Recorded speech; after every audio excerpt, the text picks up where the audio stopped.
మన భారతీయ సంస్కృతికి ధర్మానికి ప్రతీక గోమాత.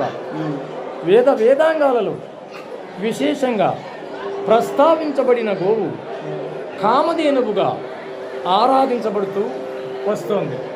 ఆవును తల్లితో సమానంగా గౌరవించటం మన సంప్రదాయం. అందుకే ఆవును గోమాత అని అంటున్నాం.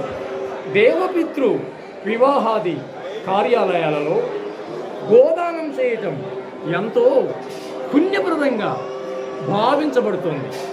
సకల దేవత స్వరూపిణి అయిన శ్రీ మాల్యాద్రి లక్ష్మీనరసింహస్వామి గోమాత ఏకాదశ రుద్రులకు తల్లి, అష్టవసువులకు పుత్రిక, ఆదిత్యులకు తోబుట్టు.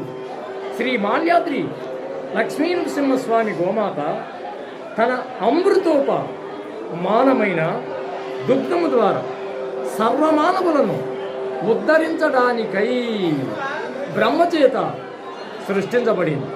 బ్రహ్మదేవుడు అమృతం ఆస్వాదిస్తున్న సమయంలో బ్రహ్మ నోటి నుండి జాలువారిన నురుగు ద్వారా గోవులు జన్మించాయట స్వామి. గోవు శరీరంలో 33 కోట్ల మంది దేవతలు నివసించి ఉన్నారని పురాణాలు చెప్తున్నాయి. ఒక్క గోవును పూజిస్తే సకల దేవతారాధనం చేసిన ఫలం లభిస్తుందని మన వైదిక సంప్రదాయస్థులైన హిందువులు భావిస్తున్నారు. సముద్ర మదనంలోని కామధేనువు, లక్ష్మీదేవి, కల్పవృక్షం, ఐరావతనం, చంద్రుడు ఆవిర్భవించారు.